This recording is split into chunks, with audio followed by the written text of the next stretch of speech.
This is Brent of the Brookbush Institute, and in this video we're going to do a multi-planar dumbbell press. Not that there's anything wrong with a transverse plane press, but I'd like to bring a little bit more functional strength back to the weight room, and I have yet to see somebody open a door like this. Excuse me.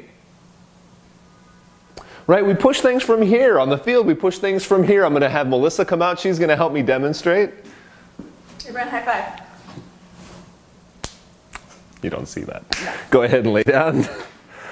All right, guys, this actually ends up being a very challenging progression too. I think you guys will really enjoy just adding a little variety to your workouts. Melissa's gonna start with the traditional dumbbell press. She knows how to do this dumbbell press. Notice she's got good kinetic chain alignment. Her glutes are nice and tight to help her stabilize. She's drawn in.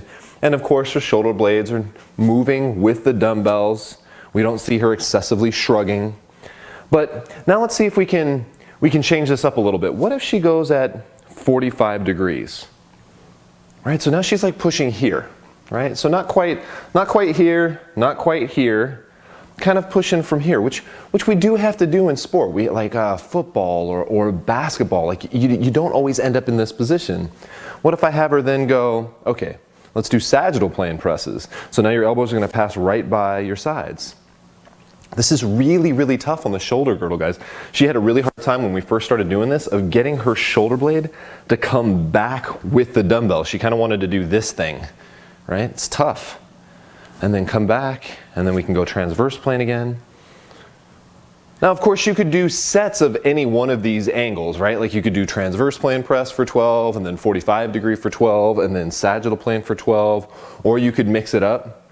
She could do it by my cue, so I could go, okay, sagittal plane. All right, good, back, transverse plane, good, 45 degrees, good, transverse plane, good, sagittal plane. All right, so we can mix it up a little bit more functional. All right, go ahead and take a rest for a second. Now what we can do is we can add back some of the other progressions that we've done with our dumbbell press, maybe things like alternating or unilateral. We'll go through a little alternating this time. What do you think? Okay. All right, so we'll add just a little bit of alternating. We're gonna pretend she actually had 60 seconds rest. Poor Melissa gets beaten up in these videos. All right, so let's go transverse plane. All right, right, and then left. All right, wait for my cueing now. 45 degrees left. Good, let's do right, transverse plane.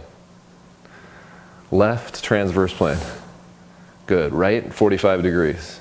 And so you guys can have some fun with it. Again, you could do a traditional, just let's do 45 degrees alternating.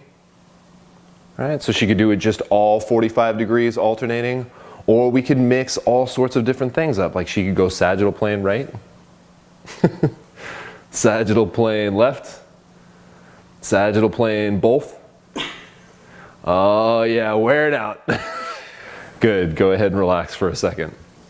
All right, now what we could do is we could go, well, how do we normally progress a dumbbell press? Melissa, you're gonna need to move that bench out of the way because we're gonna do dumbbell press on stability ball with the multi-planar and this alternating. You ready? All right. Here you go. Thank you.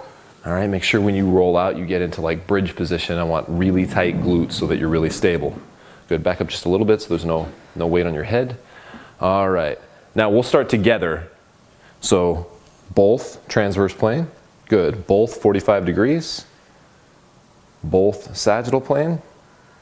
Now once you go alternating on the ball, you are really, really upping the difficulty because that ball wants to wobble on you. So let's go left, 45 degrees.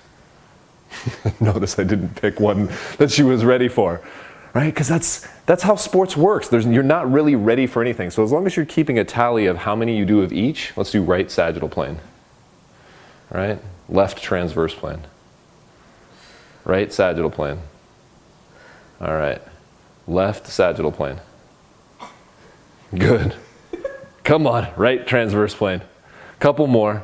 You guys can see you can have a little fun with it. Or again, you could go back to, all right, we're gonna do all alternating in the transverse plane, or all alternating in 45 degrees, or all alternating in the sagittal plane. You guys have a lot of options. The whole point of this video, though, is we don't always push here. We were joking about it in the beginning of the video with, I don't push a door open like this. We don't high five like this, right? Like, that doesn't happen. Most of the time in sport, we end up pushing here or here. It just isn't very functional to only strengthen here. Now, for bodybuilding and hypertrophy purposes, yes, this probably hits the most pectoral fibers. But for those of us in sport, are we always looking to hypertrophy? Oh man, I don't want to be all huge playing basketball.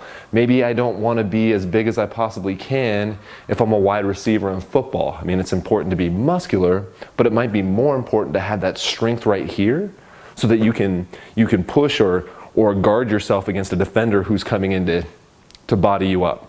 All right, guys, so try these progressions out both on the bench and the ball. Maybe this stays more in your stability endurance phase, but nonetheless, I think you guys are going to enjoy the tangible outcomes you can feel when you get back on the court.